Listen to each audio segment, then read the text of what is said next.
Qu'est-ce qu'une prêtresse?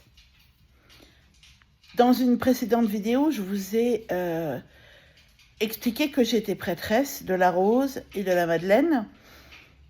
Bien évidemment, dans les vidéos à venir, en plus de toutes les vidéos que je vous propose déjà, guidance, etc., je vais vous parler beaucoup de prêtrise féminine, en tout cas, parce que la prêtrise masculine, je la connais un peu moins. Donc, qu'est-ce qu'une prêtresse? Parce que peut-être que vous vous dites, elle dit qu'elle est prêtresse, c'est quoi? C'est bizarre, ça n'existe plus, ça. C'était dans les vieux temples égyptiens, dans l'Égypte antique, ou c'est des trucs légendaires, ou c'est... voilà. Non, aujourd'hui, il y a la prêtresse moderne. La prêtresse a toujours existé dans, je dirais, dans le temps. C'est vrai qu'il y a encore peu de temps, on n'en parlait pas, c'était très secret, parce que malheureusement, beaucoup de femmes ont vécu par exemple, l'Inquisition et puis d'autres manières de les faire taire, on va dire. Et donc, les prêtresses ont été cachées jusqu'à il n'y a pas très longtemps. Et souvent cachées dans des temples reculés, dans des monastères, un peu des monastères, oui, on va dire ça comme ça. Et donc du coup, on ne savait pas ce qu'était une prêtresse et c'est devenu un petit peu légendaire. Voilà, on parle des prêtresses dans l'Égypte antique. Et aujourd'hui, une prêtresse, c'est pas réaliste pour la plupart des gens. Or, aujourd'hui, on est en 2026... Et il y a des prêtresses qui se réveillent, des prêtresses qui furent prêtresses dans des vies antérieures, ou même qui ont des souvenirs quand elles se rendent dans certains lieux invisibles, dans certains lieux qui ne sont pas, qui n'existent pas a priori sur Terre. Je pense au temple de la Rose et de la Madeleine, je pense à Avalon, à l'île d'Avalon. Quand on se rend dans ces lieux en méditation, eh bien, ma foi, ça peut réveiller des choses du passé, on pourrait dire, ou en tout cas d'autres temps, ou d'autres lieux, ou d'autres plans. En tout cas, ça réveille des choses. Et beaucoup de prêtresses s'éveillent aujourd'hui. Beaucoup de femmes prennent conscience de ce qui vibre vraiment au plus profond de leur ventre. De cet appel, que ce soit à Avalon ou que ce soit au temple de la Rose et de la Madeleine ou que ce soit ailleurs, elles prennent conscience de l'appel qu'elles ressentent, de ce feu qui brûle en elles, ce feu sacré. Et peut-être peuvent aller vers quelqu'un comme moi ou comme d'autres pour renouer avec ce qu'elles sont vraiment, la prêtresse qu'elles sont et qu'elles sont venues être, puisque chaque prêtresse est unique. Chaque prêtresse est d'abord une femme, et reste une femme, quoi qu'il arrive, une femme unique. Alors... qu'est-ce qu'une prêtresse, finalement? Une prêtresse, c'est une femme qui a appris, au cours de ses années d'initiation, à se reconnecter à ce qu'elle est vraiment.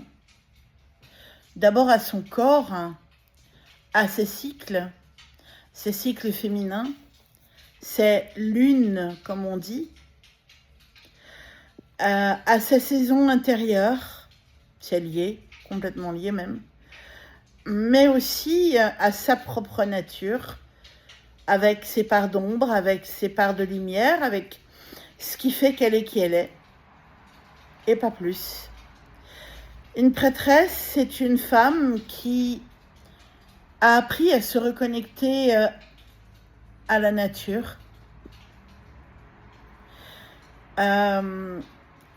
à se reconnecter à la roue de l'année, à la roue des saisons, à célébrer ses propres saisons, ses propres lunes, ses propres cycles, ses propres temps, ses propres rythmes, ses propres besoins, son propre corps, mais à célébrer aussi la roue des saisons, qui est composée de 8 fêtes, des fêtes, je ne sais pas si c'est des fêtes, mais en tout cas des sabbats, on peut le fêter, ce sont en tout cas des célébrations qui célèbrent les solstices, les équinoxes, les entrées dans une saison, les sorties de saison, les demi-saisons.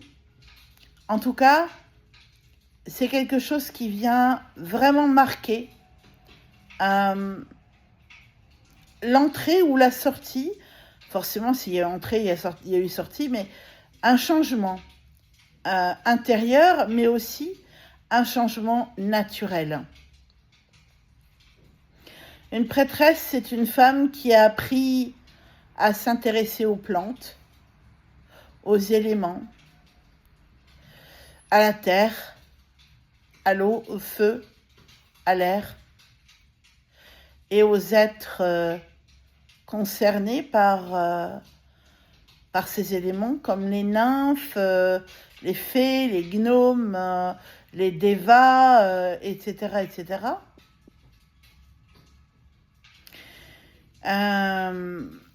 Une prêtresse, c'est quelqu'un qui a appris comment écouter son corps pour se nourrir de ce qui la nourrit vraiment. C'est-à-dire qui a appris à manger en conscience, à boire en conscience, à programmer son eau, à remercier la déesse lorsqu'elle mange, à vivre dans la gratitude. Une prêtresse, c'est quelqu'un qui a appris à voir la déesse dans ses propres personas. En psychologie, on appelle ça des personas. Je dirais en ses propres archétypes, puisque nous avons toutes en nous, différentes déesses, selon nos humeurs, nos moments, ce que l'on vit, ce que l'on traverse, ce qui se passe pour nous, selon nos conflits intérieurs. Et ce qu'il faut, c'est pas lutter, ne pas être en conflit, mais écouter chaque persona à l'intérieur de nous pour comprendre à quel archétype appartient chaque persona. Et du coup, peut-être, dans quel archétype nous sommes aujourd'hui, à cette heure précise, et l'accepter.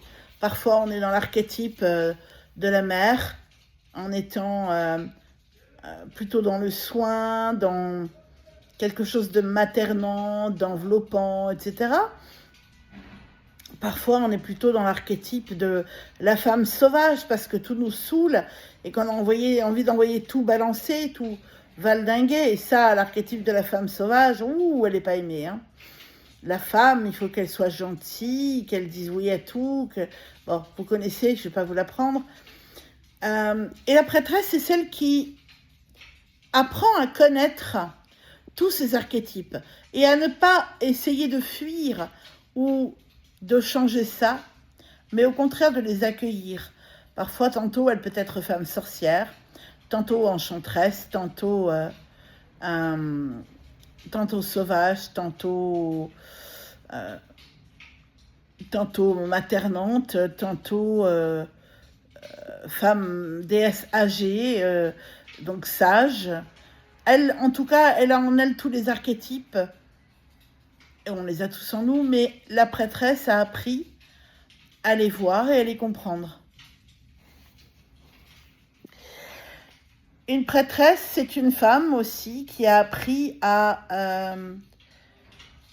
se connecter à l'invisible, au divin, à ses guides, à la déesse, aux êtres de la nature, à ses esprits alliés, à sa tribu, à ses ancêtres, la lignée des femmes, la lignée des hommes, La prêtresse, elle a appris à voir l'invisible pour manifester par son intention pure le sacré dans la matière. Elle a appris que ce qui est important, c'est ce qu'elle... comment dire ? Ce qui est important, c'est ce à quoi elle donne de l'importance. Cela devient important parce qu'elle y a donné de l'importance. Un peu comme dans l'histoire du Petit Prince.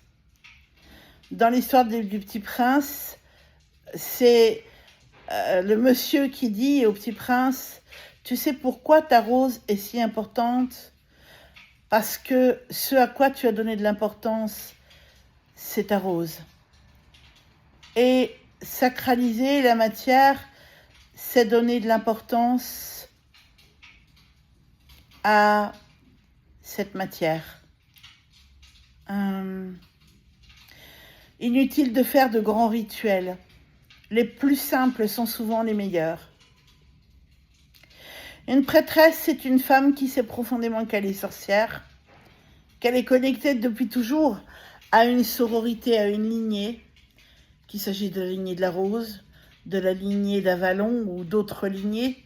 Elle sait qu'elle fait partie de cette famille, de cette lignée depuis toujours, depuis toute petite. Une prêtresse, c'est une femme qui se sent appelée par les battements du cœur de la terre, par le souffle du vent, et qui se sent poussée comme une graine de l'intérieur de la terre, de l'extérieur de la terre, et qui reçoit les semences de l'eau et du soleil, qui, bien enracinée, s'ouvre à ce que l'invisible lui chuchote. C'est ça une prêtresse. Être prêtresse, c'est l'histoire d'une vie. C'est pas un hobby, c'est pas un passe-temps, c'est pas une lubie. C'est vraiment l'histoire d'une vie entière. Être prêtresse, c'est une femme pour qui le sacré a trop d'importance pour qu'elle le considère juste comme quelque chose de passage ou quelque chose qui peut être important pendant un temps. Une prêtresse, c'est une femme qui engage sa vie envers le divin, envers elle-même, envers l'invisible, envers la vie. Ça ne lui empêche pas d'être mariée, d'avoir des enfants, d'avoir une vie professionnelle. Non, la prêtresse moderne, elle est bien dans le monde, hein. Elle est bien les deux pieds dans le fumier, comme dirait l'autre. Les deux pieds sur la terre et la tête dans les étoiles. Une prêtresse, c'est pas une femme qui est perchée. C'est une femme qui est bien là, bien dans le monde. Mais qui, justement, plutôt que de se percher et d'aller dans les hautes sphères, appelle les hautes sphères pour qu'elles descendent par elles dans la matière, si on peut dire ça comme ça. En tout cas, c'est celle qui fait descendre la déesse dans son corps. Celle qui sacralise la matière. Celle qui est bien dans sa verticalité. Les pieds bien plantés sur la terre, assez grandes pour toucher du haut du sommet de son crâne les étoiles. C'est ça une prêtresse. C'est un être humain, comme vous, comme moi. La preuve, c'est que moi je suis un être humain, je suis une prêtresse. Mais c'est quelqu'un qui depuis toujours ressent dans son chaudron intérieur un appel profond, un appel puissant, un feu sacré. Alors, sachez que très bientôt, je vous proposerai au Temple de la Rose et de la Madeleine des initiations. Ce n'est pas encore le cas, mais vous aurez des vidéos quand ce sera proposé. En tout cas, moi, j'ai vraiment plaisir à vous parler de la prêtresse, du temple, de la voie de la Rose, de la voie de la Madeleine, de la voie du Graal, de toutes les initiations, les formations que je vais vous proposer d'ici, je pense, quelques semaines. Je vous souhaite une belle journée, N'hésitez pas, n'oubliez pas de liker cette vidéo, de booster cette vidéo. J'ai vraiment besoin que les algorithmes maintenant me voient. N'oubliez pas de vous abonner, ça me ferait très plaisir. N'oubliez pas non plus de cliquer sur la petite cloche pour recevoir les notifications dès qu'une vidéo sort. N'oubliez pas non plus de partager et de commenter. À partir du moment où vos commentaires sont bienveillants, on est libre. Peut-être si vous êtes tombé sur cette vidéo par hasard, bien qu'il n'y ait pas de hasard, de se dire mais j'y crois pas, c'est n'importe quoi. Oui, on est libre de penser ça, mais dites-vous que chacun est libre aussi de faire ce qu'il ressent comme juste. Moi, je vous partage mon univers, libre à vous de prendre ou de ne pas prendre. Mais si vous commentez, merci de toujours rester bienveillant. Sinon, je bloque.